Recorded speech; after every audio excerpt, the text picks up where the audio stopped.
오늘은 성탄절입니다. 구원자 되시는 예수님께서 이 땅 가운데 나신 날입니다. 그래서 오늘은 본문의 말씀을 가지고 최고의 성탄 선물이라고 하는 제목으로 말씀을 나누고자 합니다. 오늘 말씀 나누기 전에 우리 인사합니다. 앞뒤도 좌우 바라보시면서 오늘은 아니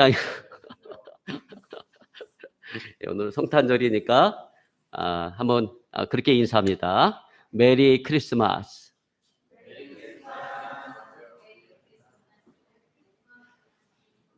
아멘.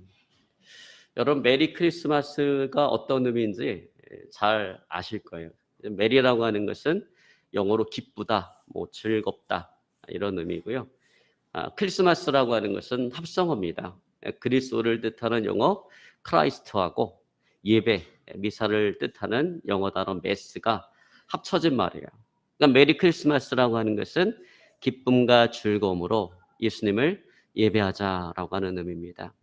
여러분, 오늘 이 자리가 기쁨과 즐거움으로 구원자로 오신 그 예수님을 우리 예배하는 그런 자리가 되어질 수 있기를 오늘 시간 주변으로 축원합니다. 한 설문조사 기관에서 성탄절을 앞두고 성탄절 하면 무엇이 가장 먼저 떠오르는가라고 물었어요. 그랬더니 선물이 생각난다라고 응답을 했습니다. 여러분, 어느덧 성탄절은 서로 간의 선물을 주고받는 날이 되어졌습니다.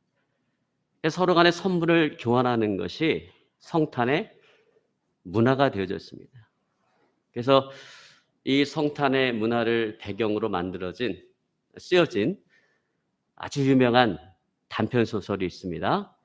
오헬리의 크리스마스 선물이라고 하는 그런 소설입니다. 근데 이 오헬리의 단편 소설, 이 크리스마스 선물에 나오는 이야기는 참 우리의 마음을 푸근하게 만들어주고요. 우리의 마음을 참 따뜻하게 만들어줍니다.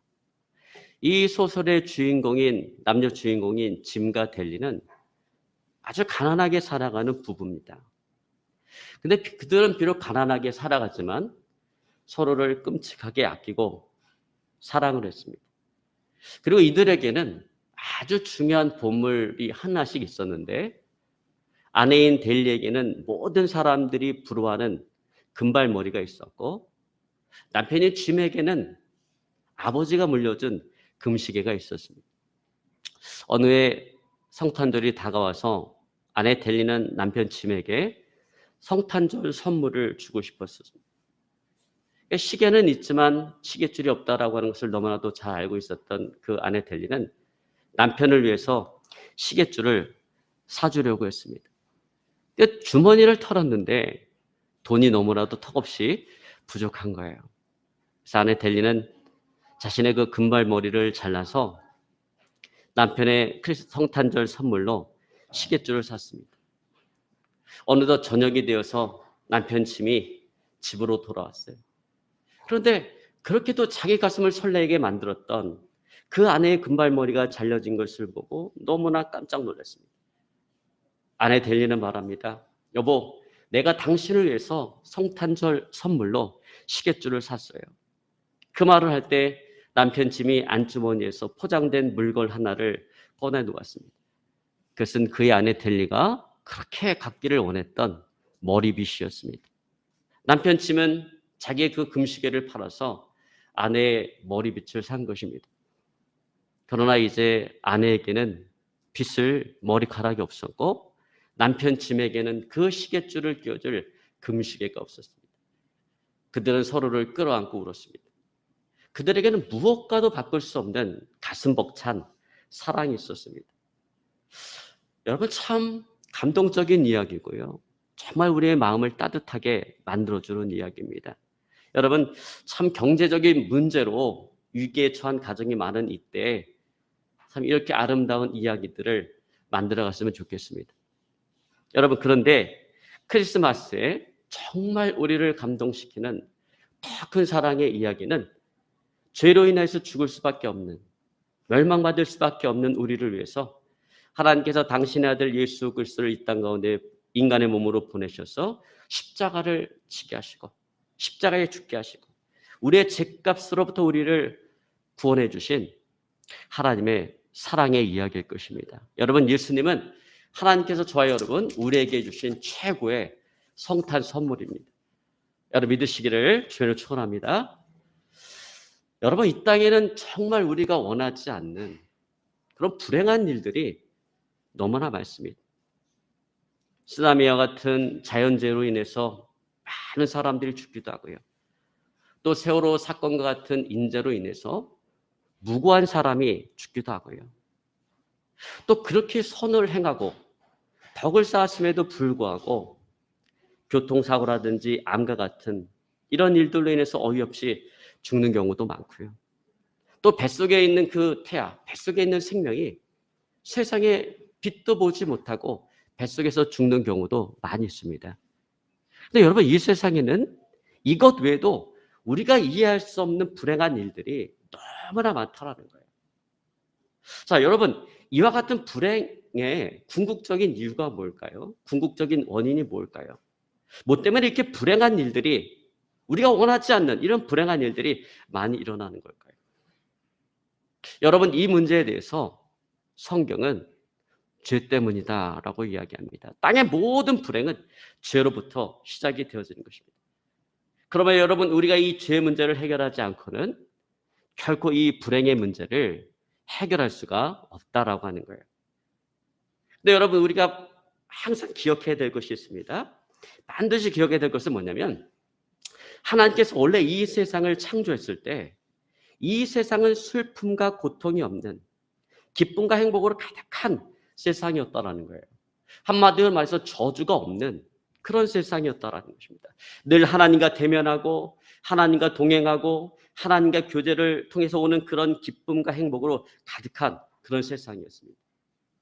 근데 어느 날 그런 세상에 이 모든 것들이 깨어지는 일이 발생을 했습니다. 그래서 하나님께서 창조하신 모든 창조물들, 모든 피조물들의 대표자인 그 아담과 하와가 하나님의 말씀에 불순종함으로, 범죄함으로, 하나님께서 먹지 말라 한 선악과를 따먹는 그런 불순종을 행함으로 말미암아 하나님께서 창조하신 이 완벽한 세상에 죄가 들어오게 되었다라는 거예요. 그리고 그 죄로 말미암아 모든 피조물에게 저주가 임하게 되어진 것입니다. 그래서 저주가 임한, 저주를 받은 모든 피조물들은 생로, 병, 사라고 하는 그런 험함에 굴복할 수밖에 없는 존재가 되어진 것입니다. 행복하게 영원히 살아가야 되는 그런 존재가 이제 가난과 질병에 시달리며 살아가다가 마침내는 늙고 죽을 수밖에 없는 그런 존재가 되어진 거예요. 자, 그리고 다른 피조물들과는 달리 영적인 존재로 지음받은 인간은 육신의 죽음 이후에 그 영원히 버림을 받는 그런 멸망의 자리에 들어갈 수밖에 없는 존재가 되어졌습니다. 자, 여러분, 이것이 뭐냐? 이것이 바로 죄값으로 인한 사망이라는 것입니다. 그러므로 바울은 로마서 6장 23절에 말합니다. 죄의 싹은 사망이요 라고 말씀하고 있습니다. 여러분, 그렇습니다. 죄에 대한 대가, 그 죄에 대한 대가는 사망이라는 거예요. 죽음이라는 거예요. 그리고 여기서 사망이라고 하는 것은 단지 우리 육신의 죽음을 이야기하는 것이 아니라 그것은 우리의 영원한 죽음을 이야기하는 것입니다. 다시 말해서 우리의 영혼이 지옥에 가서 영원히 고통받는 것을 이야기하는 거예요.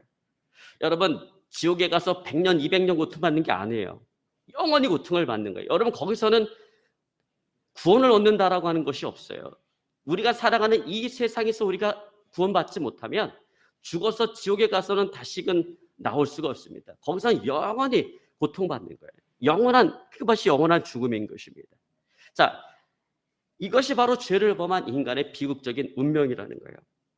죄로 인해서 저주 가운데 살아가다가 영원히 죽을 수밖에 없는 그런 운명에 처해진 것입니다. 그러니까 이 죄 문제를 해결하지 않고는 인간에게는 그 어떤 희망도 없는 것입니다. 그 어떤 소망도 없는 것입니다. 그저 절망 속에 살아가다가 사망이라고 하는 영원한 절망 속에 빠질 수밖에 없는 것입니다. 그러면 하나님께서는 아담과 하와가 범죄한 바로 그 순간 이 죄 문제를 해결하기 위한 구원의 계획을 세워놓으셨습니다.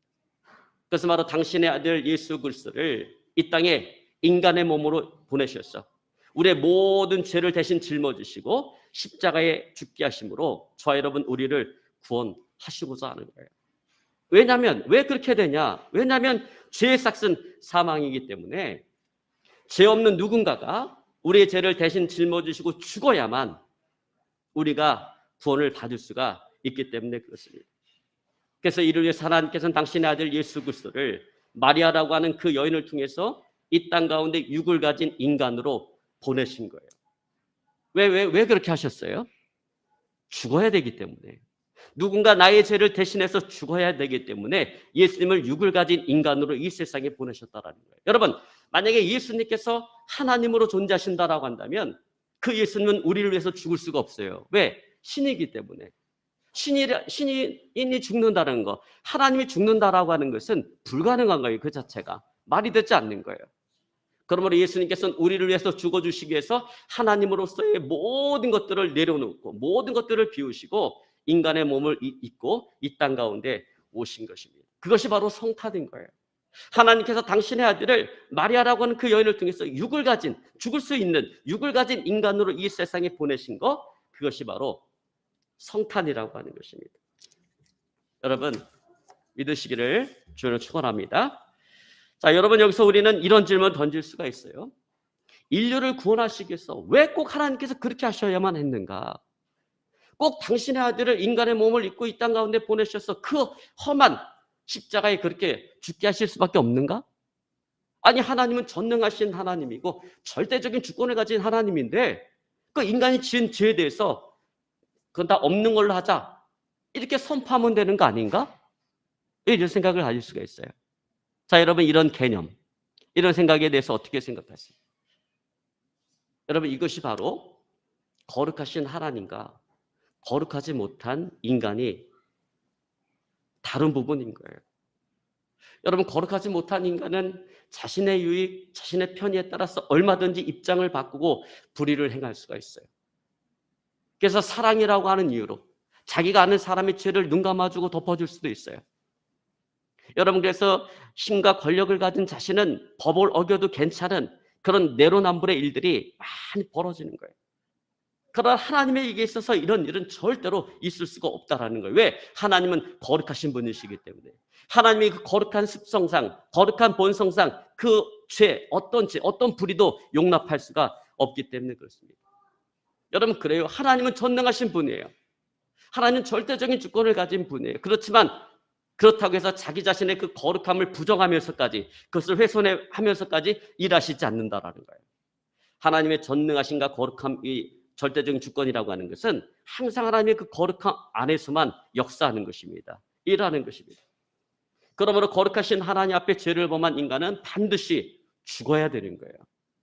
그것이 바로 하나님의 공의인 것입니다.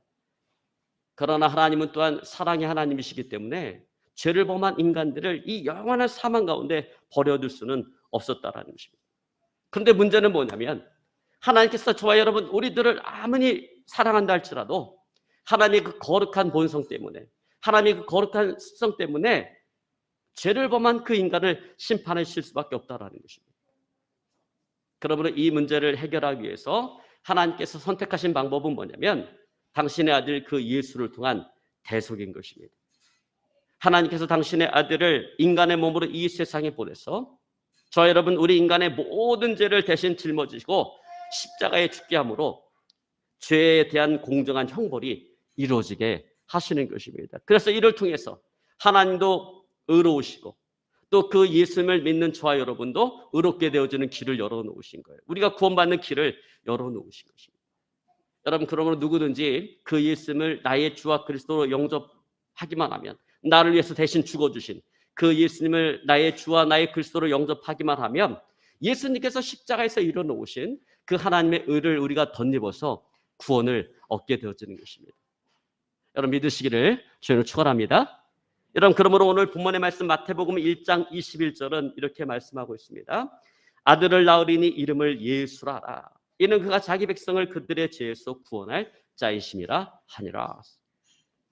또 요한복음 3장 16절은 말합니다. 하나님이 세상을 이처럼 사랑하사 독생자를 주셨으니 이는 그를 믿는 자마다 멸망치 않고 영생을 얻게 하려 하심이라. 또 사도행전 16장 31절은 말합니다. 이르시되 주 예수를 믿으라. 그리하면 너와 내 집이 구원을 받으리라. 여러분, 이처럼 하나님께서는 아들인 그 예수 그리스도를 통해서 죄의 문제, 저주의 문제, 재앙의 문제, 형벌의 문제, 영원히 죽을 수밖에 없는 이 죄악의 문제를 해결해 주시려고 저와 여러분 우리에게 성탄절을 주신 것입니다. 여러분, 그러면 성탄절은 하나님께서 우리에게 주신 지상 최고의 선물을 주신 날인 것입니다. 그리고 예수님은 하나님께서 우리에게 주신 최고의 성탄 선물인 것입니다. 여러분, 그러므로 그 예수님을 나의 주와 그리스도로 영접하며 살아가시기를 어느 시간 주의로 축원합니다. 근데 안타까운 것은 참 오늘 많은 사람들이 이 성탄의 주인공 되시는 예수님께 관심이 없다라고 합니다. 여러분, 중고등학생들을 대상으로 한 설문조사에서 성탄절하면 가장 먼저 무엇이 떠오르는가라고 하는 물음에 30%의 학생이 산타크로스가 생각난다. 또 13.7%의 학생들이 성탄절 트리가 생각난다. 10.4%의 학생들은 선물이 생각난다. 성탄의 주인공 되시는 예수님이 생각난다라고 응답한 학생은 7.2%밖에 되지 않았습니다. 여러분처럼 이 사람들은 주인공이 없는 그런 성탄절을 보내고 있습니다. 예수님이 없는 그런 성탄절을 보내고 있습니다. 여러분, 그들에게 있어서 성탄절은 구원자 되시는 예수님을 축하하는 크리스마스가 아니라 그저 자신들의 쾌락을 즐기는 자기만의 할리데이가 되어진 것입니다. 여러분, 그러므로 오늘 우리가 이렇게 모여서 오늘 성탄의 주인공 되신 그 예수님을 예배한다라고 하는 것은 참으로 귀한 일이고 또 하나님께서 기뻐하시는 일인 것입니다. 여러분, 오늘 하나님의 입이 귀에 걸리셨을 거예요. 오늘 우리가 예배하는 이 자리를 오늘 하나님께서 기쁨으로 바라보고 계실 거예요. 여러분, 바라기는 혹시 이 자리에 예수님을 나의 주와 그리스도로 영접하지 못한 그런 성도님이 계시다라고 한다면 오늘 그 예수님을 나의 주와 그리스도로, 내 인생의 주인으로, 내 인생의 구원자로 영접할 수 있기를 오늘 시간 주여로 축원합니다. 그리고 이미 예수님을 나의 주와 그리스도로 영접했다라고 한다면 이제 내 인생의 주인 되시는 그 주님의 말씀에 순종하며 살아가시기를 주여 축원합니다. 여러분, 예수님을 나의 주와 그리스도로 영접했음에도 불구하고요, 내 인생의 주인 되신 그 주님의 말씀대로 살아가지 않는 사람, 그리스도인들이 너무나 많아요. 여러분, 예수님이 내 인생의 주와 그리스도가 되었다라고 한다면, 주인이 되었다고 한다면 당연히 주님의 말씀대로, 오늘 성경에 있는 주님의 말씀대로 살아가는 것이었습니다.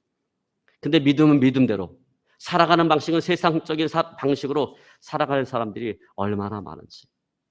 여러분, 예수님을 나의 주와 그리스도로 영접한다고 한다면 오늘 주님의 말씀대로 순종하며 살아가야 될 줄로 믿습니다. 그건 저와 여러분의 삶에 대해 줄 수 있기를 오늘 시간 주변으로 축원합니다. 여러분, 그래요. 우리는 내가 내 인생의 주인이 되어서는 절대로 안 돼요. 왜냐하면 나는 나의 인생길을 모르기 때문에 그래요. 내가 살아가는 그 인생길에 어떤 어려움, 고난, 환난이 기다리고 있는지 우리는 모르기 때문에 그래요. 또 그런 어떤 것을 안다 할지라도 그것을 해결할 만한, 그것을 이겨낼 만한 능력이 우리에게 없기 때문에 그렇습니다. 여러분, 배가 바다를 잘 항해하기 위해서는 능숙한 선장이 그 배를 몰아야 하듯이 세상이라고 하는 그 바다에서 우리의 인생이라고 하는 배를 잘 이끌고 가기 위해서는 구원자 되신 예수님으로 우리 인생의 주인 되게 하셔야 됩니다. 여러분, 그렇게 하시기를 주님을 축원합니다. 그리고 그 말씀대로 살아가시기를 오늘 시간 주님을 축원합니다. 여러분, 영국의 엘리자베스 2세 여왕은 밤에 민정시찰 나가는 것을 그렇게 좋아했습니다. 민정시찰을 나가면 한 가난한 과부의 집에 들어가서 차를 마시며 담소를 나누다 오는 것을 좋아했습니다. 하루는 그 과부와 차를 마시며 담소를 나누다가 여왕이 그 과부에게 이렇게 물었습니다. 지금까지 살아오면서 당신의 인생에서 가장 소중한 손님은 누구였습니까? 그래서 그 과부가 말합니다. 그야 물론 여왕님이시죠.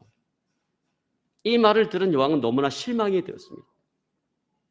그래서 그 과부에게 다시 물었습니다. 지금까지 살아오면서 당신의 인생 가운데 가장 중요한 손님은 예수님 아니었습니까? 그래서 그 과부가 이야기를 아닙니다. 내 인생 가운데 가장 소중한 손님은 여왕님이십니다. 예수님은 내 인생의 손님이 아니라 그분은 내 인생의 주인이십니다. 라고 했습니다. 여러분 그렇습니다. 여러분 예수님이 내 인생에 왔다가 지나가는 그런 손님이 아니라 정말 내 인생의 주인 되게 하시기를 오늘 시간 주님을 축원합니다. 그리고 주님의 말씀에 순종하며 살아가시기를 오늘 시간 주님을 축원합니다. 이제 말씀을 정리하기 원합니다. 오늘 이 땅에 구원자로 오신 그 예수님께서 탄생하신 성탄절입니다. 구원자로 오신 그 예수님을 나의 주와 그리스도로 영접하고 항상 주인 되시는 그 주님의 말씀에 순종하며 살아갈 수 있기를 시간 주님을 축원합니다. 여러분 그렇게 할 때 우리는 우리 인생 가운데 찾아오는 모든 어려움과 환난을 이겨낼 수 있을 것입니다. 극복할 수가 있을 것입니다. 그리고 우리의 삶 가운데 정말 슬픔과 고통이 없는 영원한 본향인 그 천국으로 오늘 예수님께서 인도해 주실 것입니다. 여러분 믿고 순종하는 저와 여러분의 삶이 되어질 수 있기를 오늘 시간 주님을 축원합니다. 지금 말씀 붙잡고요 간절히 하나님 앞에 오늘 기도하기 원합니다. 하나님